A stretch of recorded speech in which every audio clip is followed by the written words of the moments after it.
Bismillahirrahmanirrahim. Alhamdulillahirabbil alamin wa bihi nasta'in ala umuri dunya waddin. Wassalatu wassalam ala asyrafil anbiya wal mursalin sayyidina wa habibina Muhammadin wa ala alihi wa sahbihi ajma'in. Qala al-musannif al-imam hujjatul Islam Abu Hamid Muhammad bin Muhammad al-Ghazali rahimahullah wa nafa'ana bi ulumihi fid dharain. وحكي عن بعض الخائفين أنه أوصى بعد إخوانه فقال إذا حضرتني الوفاة فاقعد عند رأسي فإن رأيتني مت على التوحيد فخذ جميع ما أملكه فاشتريه لوزا وسكرا فاشتري به لوزا وسكرا وانثره على صبيان أهل البلد وقل هذا أرس المنفلت وإن مت على غير التوحيد فأعلم الناس بذلك حتى لا يغتر بشهود جنازتي ليحضر جنازة من أحب على بصيرة لئلا يلحقني الرياء بعد الوفاة. قال وبما علم ذلك فذكر له علامة فرأى علامة التوحيد عند موته فاشترى السكر واللوز وفرقه. وكان سهل يقول المريد يخاف أن يبتلى بالمعاصي والعارف يخاف أن يبتلى بالكفر. وكان أبو يزيد يقول إذا توجهت إلى المسجد كأن في وسط زنارة أخاف أن يذهب بي إلى البيعة وبيت النار حتى أدخل المسجد فينقطع عني الزنار فهذا لي في كل يوم 5 مرات إلى آخره. Makna kalamul Imam Al-Ghazali rahimahullah wa nafa'ana bi ulumi. Diceritakan dari sebagian orang-orang yang takut kepada Allah bahwasanya ia berwasiat. Orang yang takut kepada Allah tadi berwasiat kepada sebagian saudaranya. Wasiatnya adalah apabila wafat akan mendatangiku maka duduklah engkau di sisi kepalaku. Apabila kamu melihat aku meninggal atas tauhid, aku meninggal atas keadaan Islam,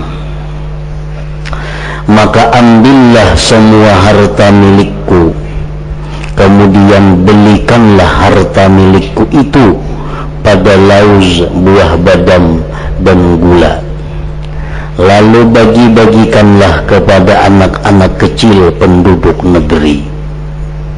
Katakanlah ini adalah pesta perkawinan orang yang terlepas dari bahaya. Itu wasiatnya.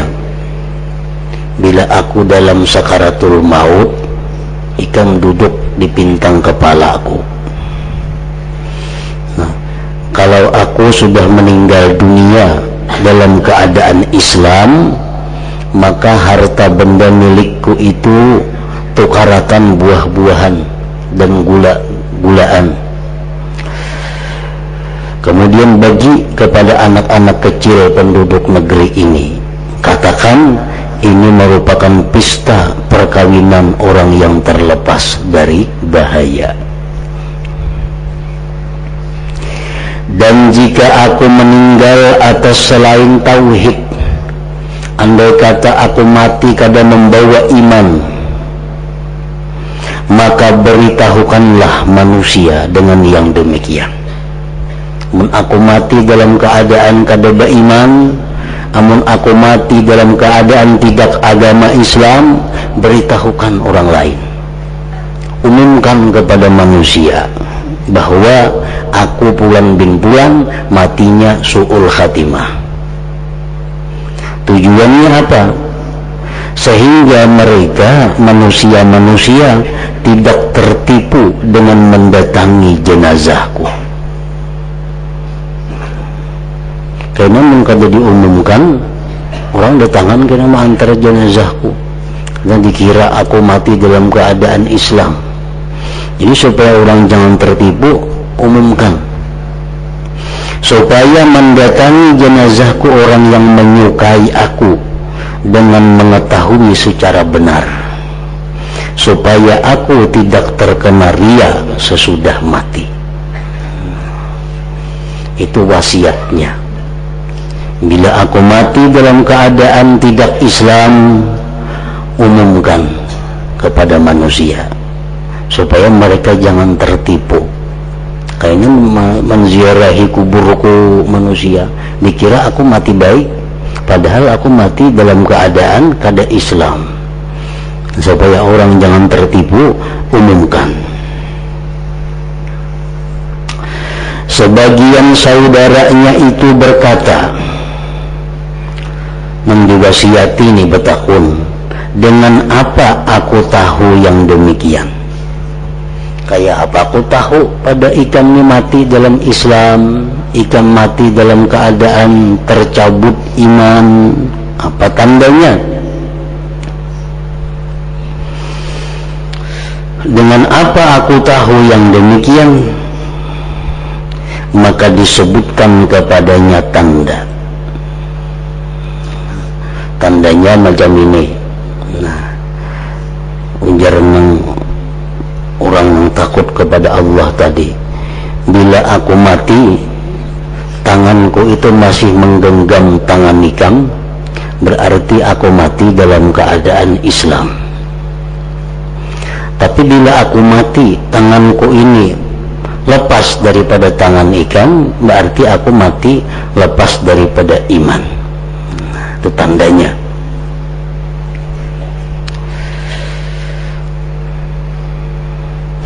Kemudian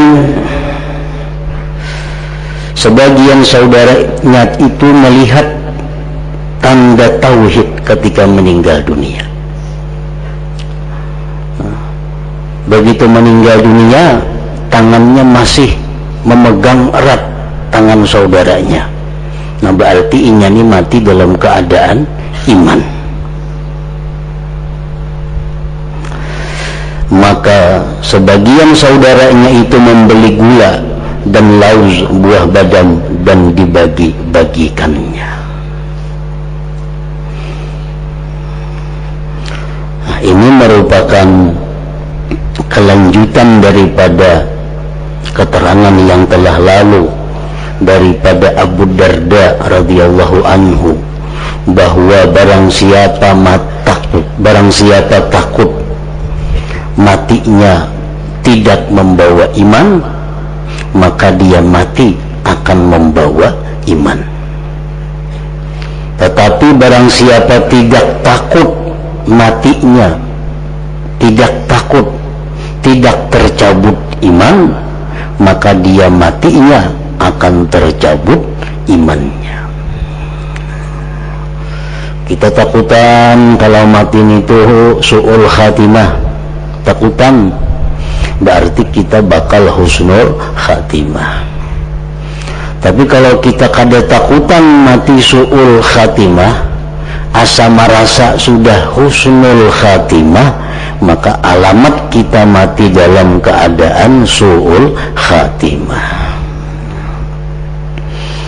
Salah satu tanda orang yang takut matinya su'ul khatimah, salah satu tanda orang yang takut matinya su'ul khatimah, dia selalu minta kepada Allah perlindungan dari mati su'ul khatimah itu.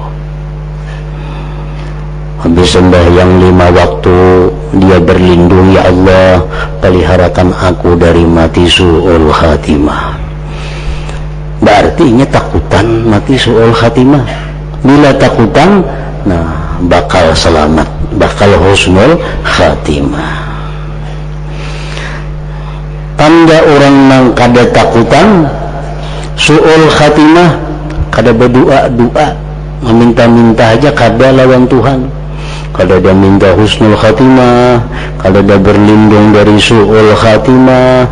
Nah berarti orang ini merasa aman, kada takutan. Nah kalau demikian berarti bakal matinya jahat, bakal matinya tercabut imannya.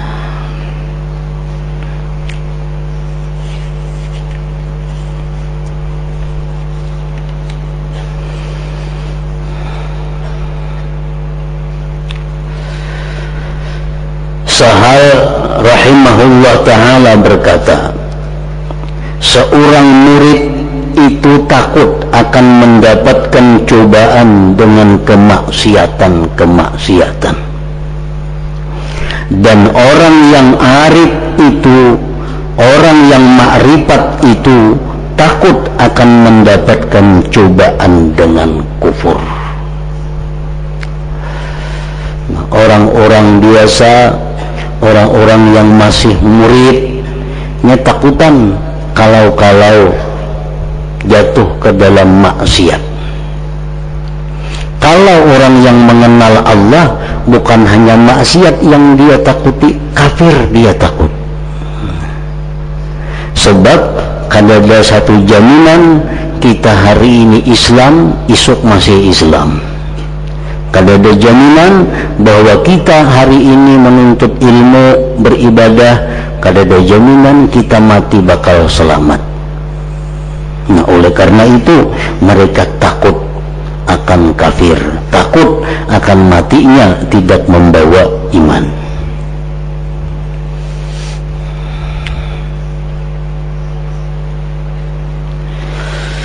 Abu Yazid Al-Bastami berkata,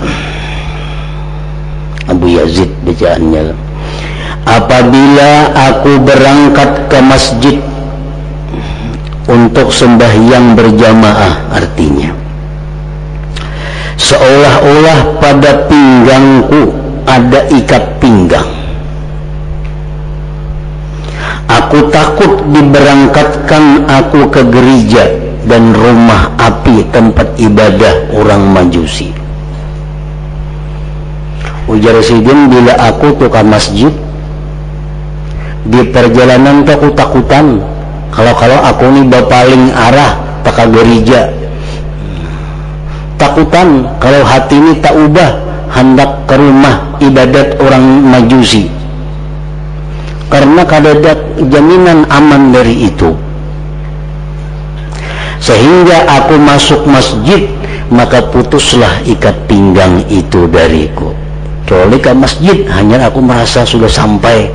Nah, selama belum masuk masjid, aku takutan kalau langkah ke masjid kita paling terbalik arah ke gereja, dipalingkan Tuhan. Demikian itu bagiku dalam setiap hari 5 kali. 5 kali ke masjid. Bila itulah ke masjid takutan hati ini kalau langkahnya ada jadi tak ke masjid, nah, dipalingkan Tuhan ke gereja. Nah, itu contoh bagaimana takutnya orang-orang yang makrifat kepada Allah terhadap bulak-baliknya hati kita, terhadap bulak-baliknya hati yang sangat mudah, sangat cepat.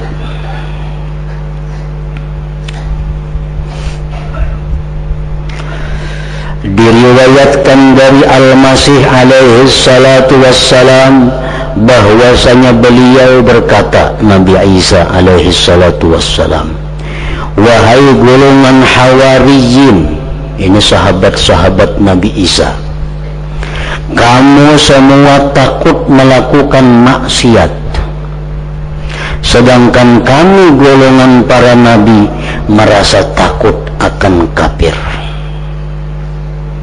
Para nabi itu, para orang arif itu yang ditakutkan mereka itu adalah kafir, bukan hanya maksiat. Karena kalau mati dalam keadaan maksiat masih ada harapan masuk surga. Tapi kalau mati dalam keadaan kafir itu kekal selama-lamanya di dalam api neraka.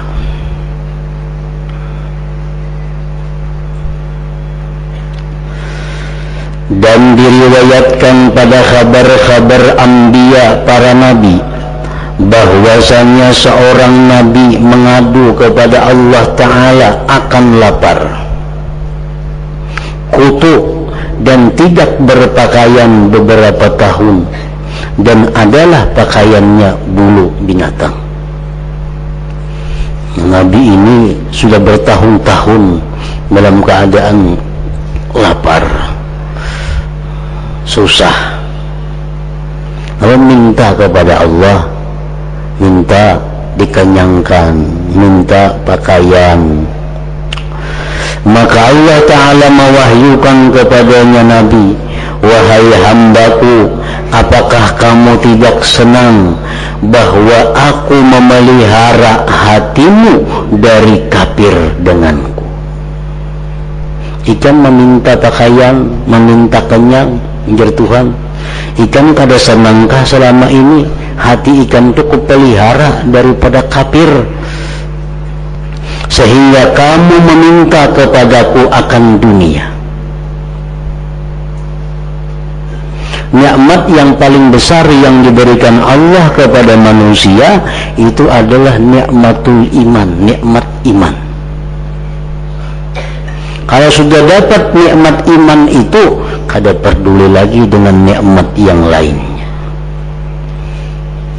Makanya ada seseorang mengadu kepada Imam Sahal, wahai Imam, malam tadi ulun kehilangan, maling naik ke rumah, habis harta diambil.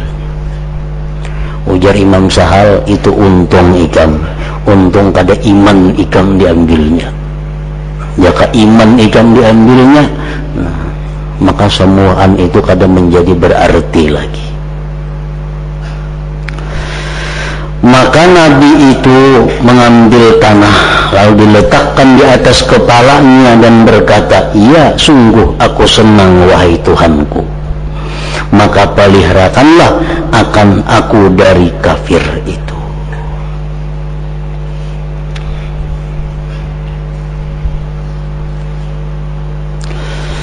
Apabila adalah takutnya orang-orang yang sudah ma'rifat itu dengan tetapnya telapak kaki mereka dan kuatnya imannya.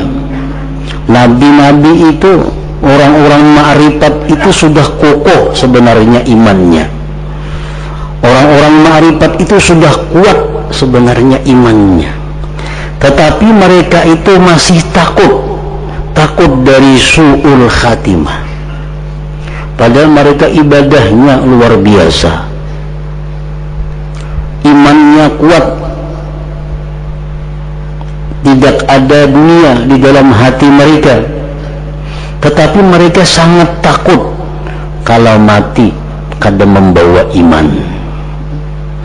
Maka bagaimana orang-orang yang lemah tidak takut?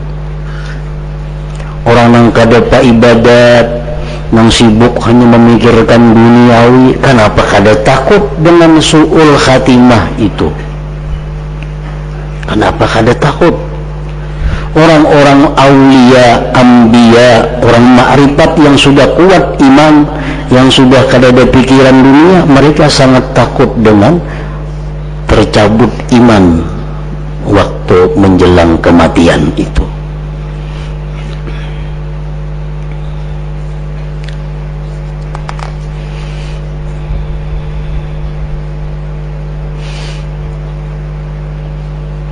Jadi su'ul khatimah itu artinya jahat penutup, jahat penutupan. Kalau husnul khatimah itu baik penutupan, akhir hidup ditutup dengan kebaikan. Nah, su'ul khatimah akhir hidup ditutup dengan kejahatan. Su'ul khatimah ini ada yang sifatnya kabir, besar, seperti mati ada membawa iman sama sekali, dan itu bukan sedikit, banyak yang demikian. Makanya para anbiya aulia tadi takutan.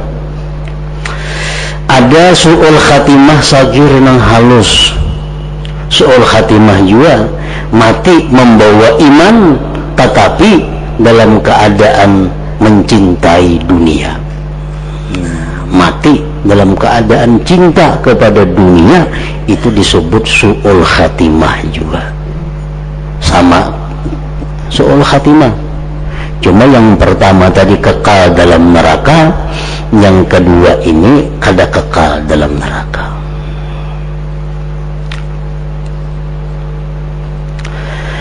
Su'ul khatimah itu memiliki beberapa sebab yang mendahului atas kematian.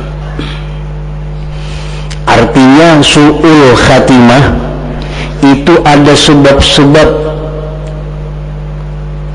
di waktu dia masih hidup yang akibatnya mati dalam keadaan jahat tadi, seperti perbuatan bid'ah. I'tikadnya umpamanya i'tikad yang bid'ah, inya ma'iktikadkan sesuatu i'tikad yang kada dikenal pada masa Rasulullah sallallahu alaihi wasallam,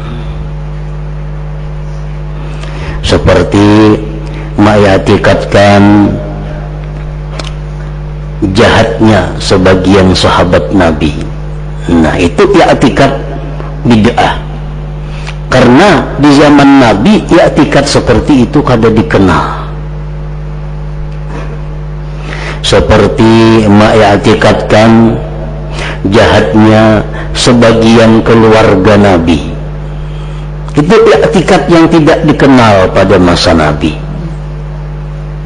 Di masa Nabi itu yang dikenal adalah sahabat itu orang-orang yang dipuji, orang-orang mulia. Keluarga Nabi itu orang-orang yang dipuji dan orang-orang mulia. Itu i'tikad yang dikenal di masa Nabi. Kalau kita mengiktikadkan bahwa sebagian daripada sahabat Nabi itu ada yang celaka, Abu Bakar semuanya kita i'tikadkan celaka, Sayyidina Umar. Nah, ini i'tikad bid'ah yang tidak dikenal di zaman Rasul. Nah, kalau kita demikian halnya, itu adalah petunjuk jalan untuk mati su'ul khatimah.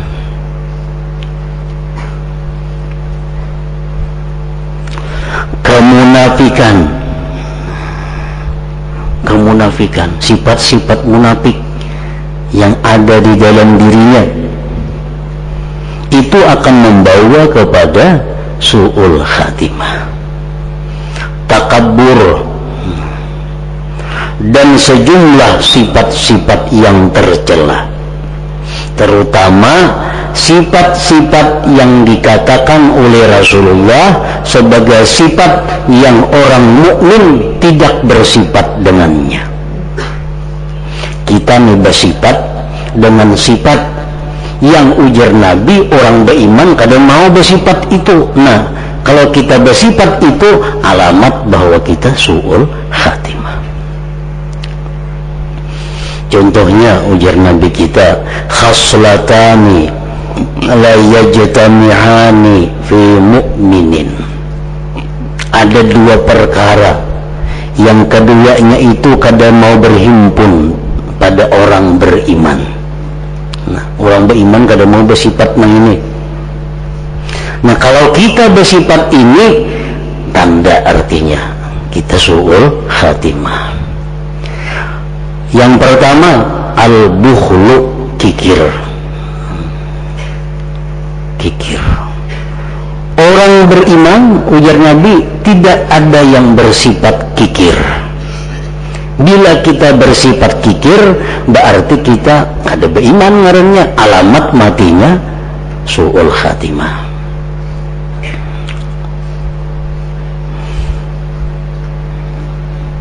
Pengertian bakhil di sini adalah merasa memiliki harta yang dianugerahkan kepadanya dan menganggap orang lain tidak ada hak dengan harta itu. Itu bakhil. Kita memiliki harta banyak, kalau kita merasa itu adalah harta milik kita, orang lain tidak ada punya hak dengan harta milikku ini. Nah, Bila sifat itu ada di dalam hati kita, itu mengarah alamat bahwa kita mati dalam keadaan kada baik. Yang kedua, yang tidak ada pada diri orang yang beriman, su'ul khuluq, jahat budi pekerti.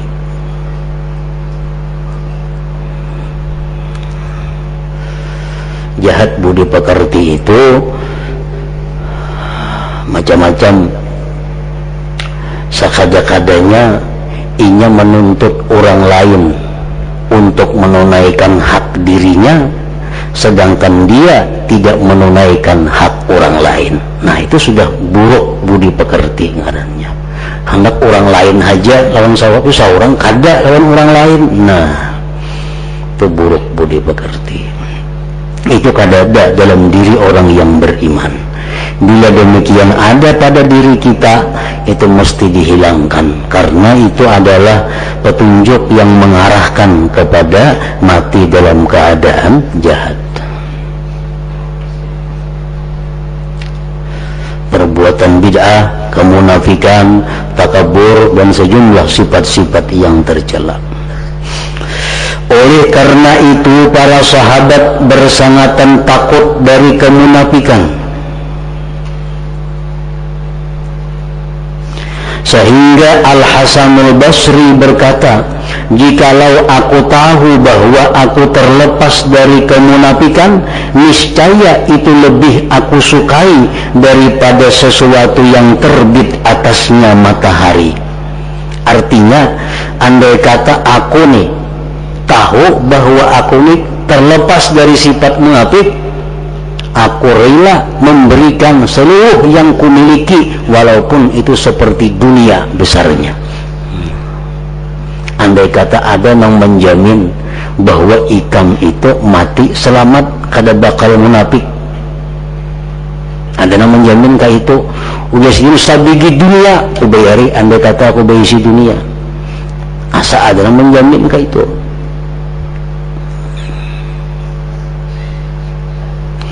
Niscaya itu lebih aku sukai daripada sesuatu yang terbit atasnya matahari.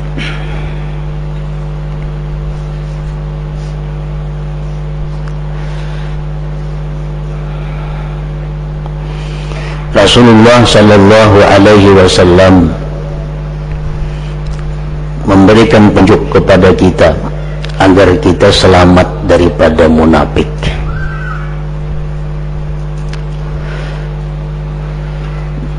Berbagai macam cara, berbagai macam amaliyah yang diajarkan oleh Nabi agar kita terhindar daripada sifat kemunafikan, karena sifat kemunafikan tadi mengarah kepada mati dalam keadaan jahat. Antara lain beliau mengajarkan kepada kita doa, ini yang paling inting, doa. Berapa kali sehari kita berdoa, terserah kita. Nabi kadang menentukan banyaknya dan waktunya. Allahumma tahhir qalbi minan nifaq. Allahumma tahhir qalbi minan nifaq. Ya Allah, sucikan hatiku dari sifat munafik. Wa amali minar riya, sucikan amalku daripada riya. Wa lisani minal kadzib, sucikan lisanku daripada dusta. Wa aini minal khiyanat, sucikan mataku daripada khianat. Fa innaka ta'lamu kha'inatal a'yun wa ma tuhfis sudur. Nah, itu doa supaya terhindar dari kemunafikan.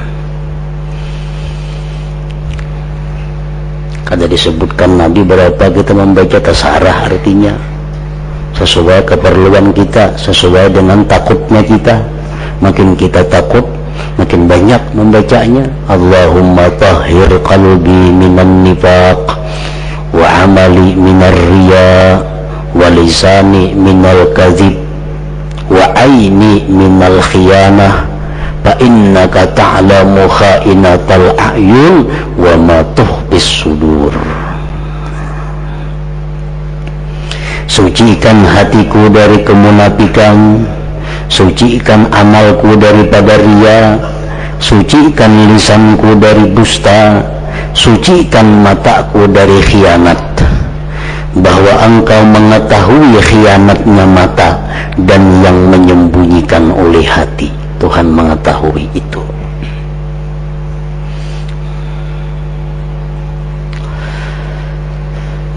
Yang kedua, Rasulullah sallallahu alaihi wasallam bersabda, "Man shalla fi masjidi arba'ina salatan la tafutuhu salatun kutibat lahu bara'atun minan nar wa bara'atun minal azab wa bari'a minan nifaq."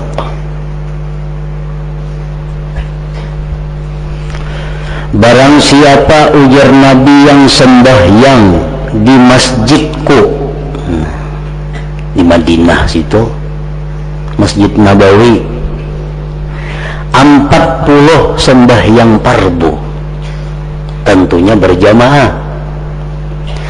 tidak keluputan akan dia satu sembahyang pun. Artinya sembahyang itu berturut-turut 40 waktu.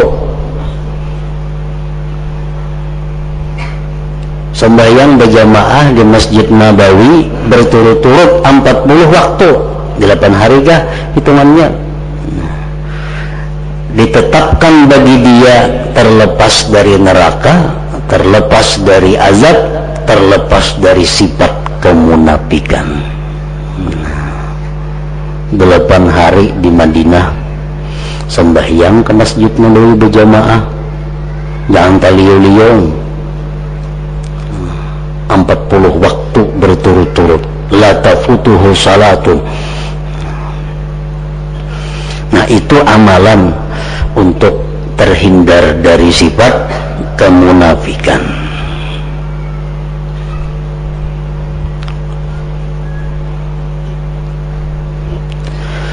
Yang ketiga, tadi bila ada orang berduit maka yang ketiga, ujar Nabi, man shalla lillah arba'ina yauman fi jama'atin yudrikut takbiratal ula. Nah, ini siapa aja kawa? Siapa sembahyang karena Allah 40 hari. Nah, 40 hari maka ada ongkos, Bang.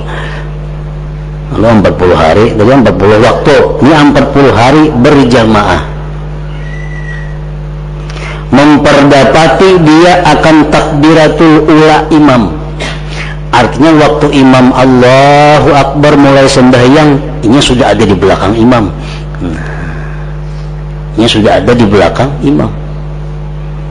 40 hari berturut-turut kada taliyong, kutiba lahu bara'atani, ditetapkan bagi dia 2 keselamatan. Bara'atun minan nar wa bara'atun minan nifaq. Selamat daripada neraka, selamat daripada sifat kemunafikan. Jadi kalau kita sudah pernah melakukan yang pertama, melakukan yang kedua, melakukan yang ketiga ini, nah tinggal lagi kita minta kepada Allah satu, supaya diterima. Yang kedua, kita minta kepada Allah supaya amal itu terpelihara sampai kita mati. Ya, banyak amal kita diterima oleh Tuhan, cuma kada sampai kita mati amalnya habis. Kenapa maka habis amalnya? Dikisah-kisahkan dengan tujuan hanya sekedar ria, sekedar baharatan. Aku sembahyang di Madinah tiap kali umrah pasti kan 40 untuk gawe. Nah, niat hatinya kalau napa-napa hanya sekadar berkisah wara. Nah, itu menggugurkan. Walaupun diterima Tuhan sudah asalnya, tapi karena dikisah-kisahkannya, diria-riakannya, dikhawatirkan itu gugur.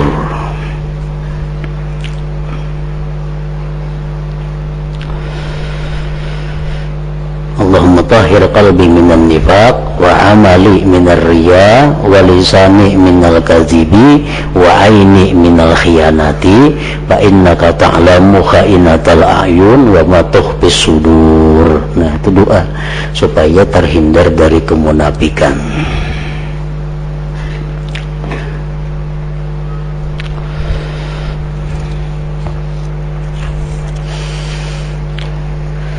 Mereka para ulama, para sahabat tadi tidak menghendaki dengan kemunafikan itu lawan pokok iman, aslul iman. Mereka kadang menghendaki arti munafik itu lawan daripada iman.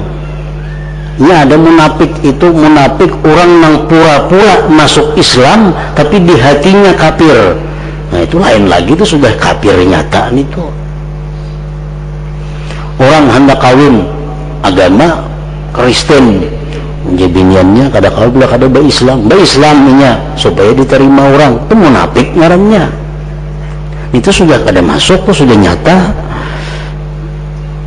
Artinya menampakkan keimanan tapi di hatinya masih tersimpan kafir. Nah, itu sudah nyata munafik. Sedangkan dimaksud dengan munafik yang kita tadi maksudnya adalah, akan tetapi yang dimaksudkan dengan munafik itu adalah sesuatu yang berkumpul dengan pokok iman. Orang ini ada iman cuma ada munafiknya. Maka orang itu menjadi orang yang muslim yang munafik. Nah, kalau muslim yang munafik ini itu yang ditakutkan tadi. Kalau munafik murni itu sudah nyata. Kita jadi orang muslim tapi munafik, itu yang mereka khawatirkan, karena itu mengarah kepada mati dalam keadaan jahat. Tanda-tanda munafik itu banyak. Rasulullah sallallahu alaihi wasallam telah bersabda, arba'un man kunna fihi fahuwa munafiqun khalisun wa in shalla wa sama wa za'ama annahu muslim wa in kanat fihi khaslatun minhunna fa fihi syu'batun minan nifaq hatta yada'aha man idza haddatsa kadzaba wa idza wa'ada akhlafa wa idza tumina khana wa idza khasama fajara wa bilabzin akhar wa idza ahada ghadara. Artinya 4 perkara, barang siapa yang 4 perkara itu ada padanya, maka ia seseorang munafik murni. Sekalipun ia salat, berpuasa, dan mengaku dirinya seorang muslim, sekalipun orangnya penyembahyang, pemuasa, sekalipun, tapi 4 perkara ini ada padanya, maka dia orang muslim yang munafik.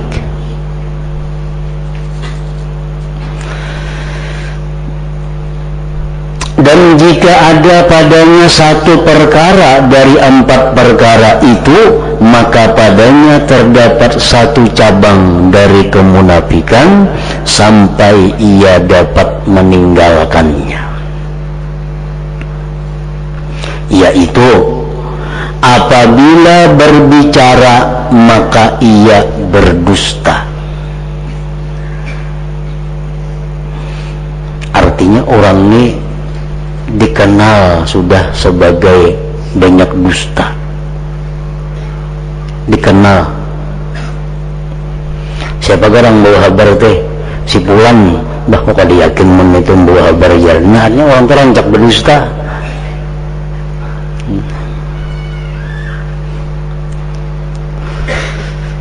Apabila berbicara maka ia berdusta. Bukan setiap kali inya berpandir dusta, ada. Artinya orang itu kebanyakan berdusta sudah, sehingga orang jadi menganggap inya itu kada kawa dipercayai. Apabila ia berjanji maka ia mengingkari. Amunnya berjanji kada kawa dipegang, kada kawa dipegang janjinya. Banyak itu manusia janji itu kada kawa dipegangi, jadi isuk 10% ini kita percaya, banyak kadanya. Apabila ia berjanji maka ia mengingkari. Apabila diamanati, diberi amanah, maka ia berkhianat. Dan apabila ia bermusuhan maka ia melampau batas. Melampau batas artinya mun orang madahakan doh ikan bungo, kita jawab ikan bungo, kita kata berdosa, kita menjawab ampuninya, dan itu adil. Tapi kalau kita melampau batas, ikan bungo lagi, nah bertambah lagi ini tuh, itu melampau batas ngarannya.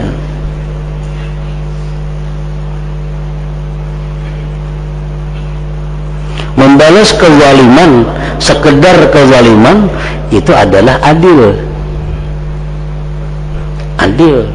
Tapi kalau kita kadang membalas kezaliman orang, ngarannya ihsan. Kalau kita melampau batas daripada kezaliman orang, ngarannya kita yang zalim. Dan apabila ia bermusuhan maka ia melampau batas. Dan pada lafaz lain disebutkan apabila ia berjanji maka ia menyalahi. Nah, itu sifat-sifat kemunafikan yang diterangkan oleh Rasulullah sallallahu alaihi wasallam dalam satu hadis ini. Dalam hadis-hadis yang lain ada juga Rasulullah lagi menerangkan sifat-sifat kemunafikan yang selain ini, yang dipaham oleh para sahabat Nabi sallallahu alaihi wasallam.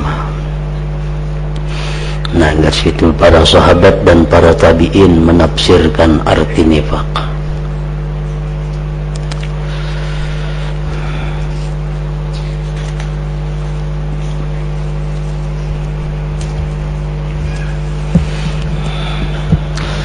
أفضل الذكر فاعلم أنه لا إله إلا الله محمد رسول الله لا إله إلا الله محمد رسول الله لا إله إلا الله محمد رسول الله لا إله إلا الله لا إله إلا الله لا إله إلا الله لا إله إلا الله لا إله إلا الله الله الله الله الله الله الله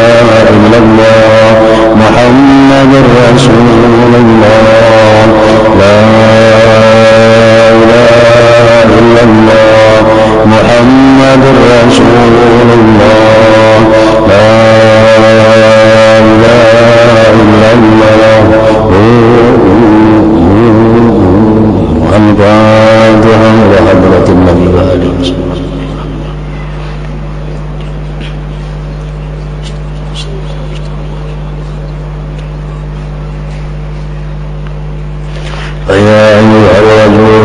شفاعة وصلوا عليه سلموا تسليما اللهم صل وسلم وبارك عليه